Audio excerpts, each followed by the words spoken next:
Howdy folks, thank you for coming back and checking us out. Now today's episode is going to be lard lotion, and I know I'm already getting some of you that are wrinkling your nose up and curling your lip and saying there's no way that I'm going to be putting any hog fat on my skin. Well, the fact is the lard lotion is really good at moisturizing skin. It's all natural.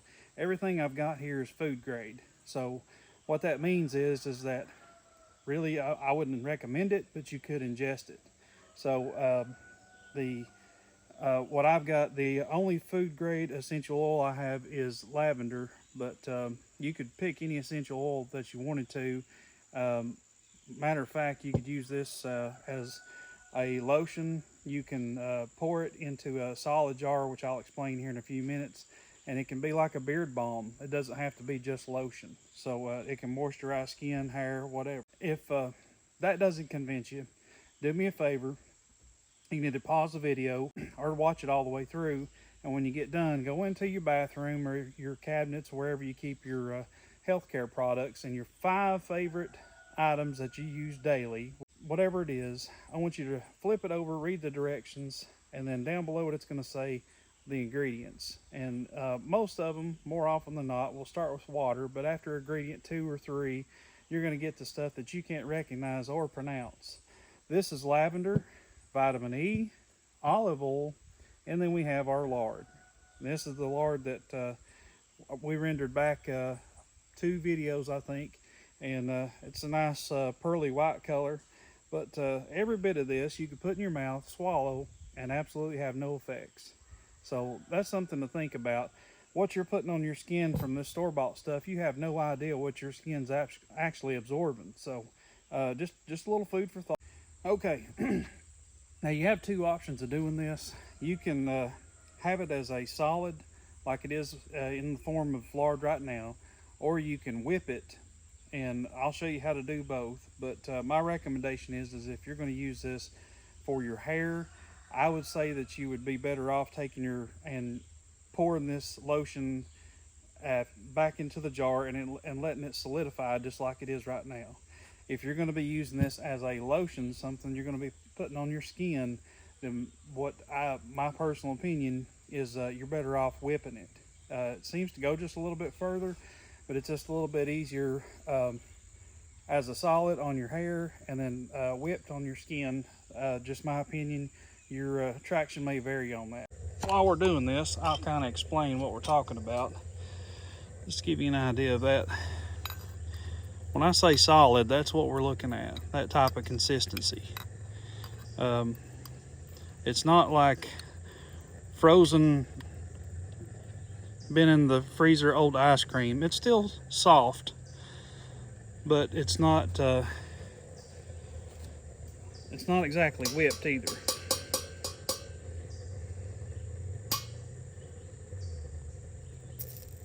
Okay. Now we're no longer cooking this. All we're doing is we're just heating this up enough where it's going from solid back to a liquid. That's it. Once it is done doing its thing, we're going to take it off, and I'll show you the next step.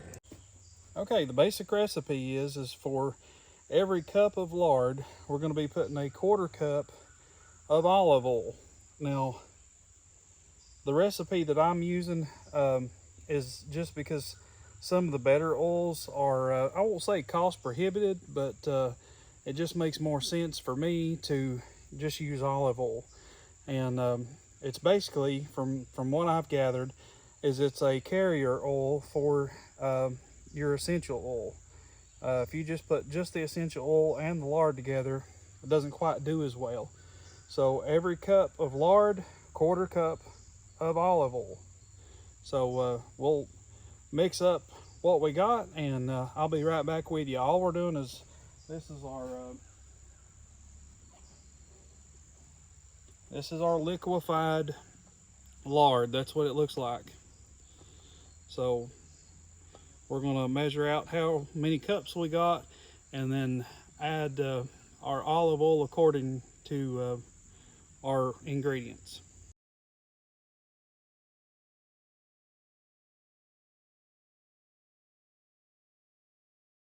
So just to keep you updated, we've got our olive oil in, which is the dark yellow, and then you can see that around the edge of the bowl, you can see the clear is our lard. Now,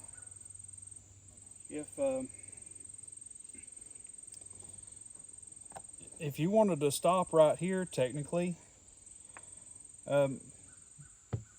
this would make you lotion. What I'm going to be adding is vitamin E, and it says that this can be taken orally, so just make sure that you're picking up the right thing. And then food grade essential oil. Now, like I said before, lavender is the only thing that I've got that is food grade. Everything else is just the quality that's good enough for like a diffuser. So make sure that you're picking up something that is good enough that it can be on your skin, it can be taken orally. You don't want to mix the two up. I don't think you can source this at Walmart. You're going to probably have to get online, or if you happen to know somewhere locally that you can pick these items up. Vitamin E you can probably get at Walgreens, CVS, whatever your local pharmacy is. Okay, so on our vitamin E, what we're looking for is 1 teaspoon of vitamin E. And this may not be exactly accurate. I don't think it's really going to hurt your skin if you have a little bit more vitamin E than what you're supposed to. Do your own research. I'm not an expert on essential oils. I'm not an expert on anything, to be honest with you. And I have 3.5 runs of this recipe in this bowl, if you're wondering why I'm putting more than that in there. That's what my quart jar ended up being. Now, again, on the lavender, I know from experience with this particular one that I'm looking for about 50 drops or half a teaspoon. You want to make sure that whatever oil it is that you've got is going to be the same strength as what I'm using, or just experiment with it, because you don't want to get too strong. Like I said, once it's in here, you can't take it out. So make sure that you're paying attention, get some opinions on it before you start adding a whole bunch of oil that you can't take out, or you get a batch that you're not going to be able to use. So make sure that you're going at it pretty easy, but I've already made some with this, so I know exactly about 50 drops is what I'm after. And we'll just keep going. And I'll get back with you here shortly. Now, you're going to want to mix this up, and it's up to you how you want to do it. Got some hillbilly tendencies, so I decided to go with the DeWalt.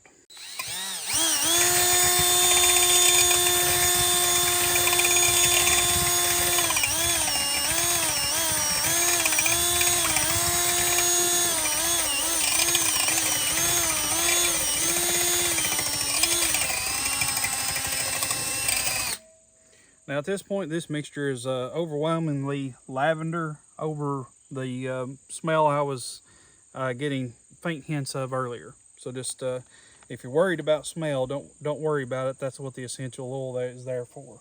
Now here's where you can stop. Right here, you can pour into a jar something similar to this and let it solidify, and that's your beard balm. That's what I would call your pour and wait for solid. Now, what I'm going to do is I'm going to let this solidify in the bowl, and then I'm going to whip it in the bowl. And I'll get back with you here just as soon as it takes care of itself.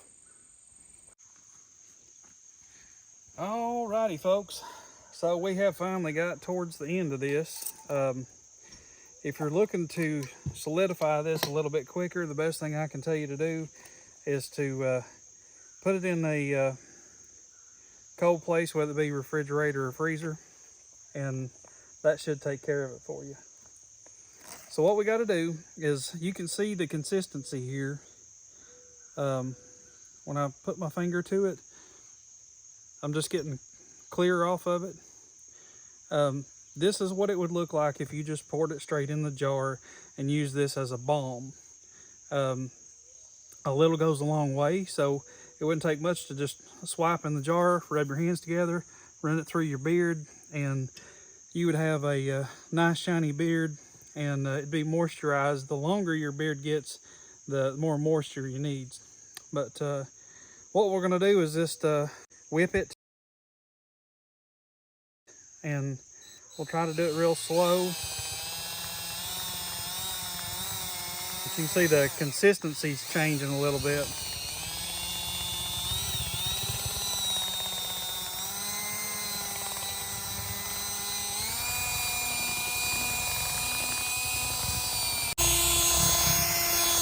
I'd call that done. All right. Should have been smart and bring some scissors out with me. I'm just going to tear a corner off of a Ziploc bag. Scoop me some up. Put it in my bag. We got to be fancy with it, you know. Best I can, anyhow.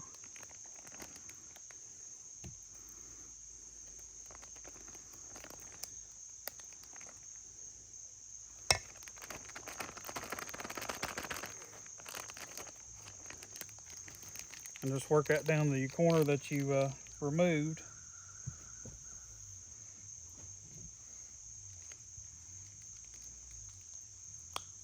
And you're just going to fill your jar. To me, this is easier than using a spatula, because you'll end up with a bunch of lard on the side of the jar. And you just fill it up. Once you get it completely full, you can just shake it down and just keep going with it. Once you get it completely full, I would recommend that you probably put this in the fridge and let it solidify up. It will get slightly harder than what it is. And it gives you a pretty good consistency. I'll show you here on my... You can see on my hands how shiny they are.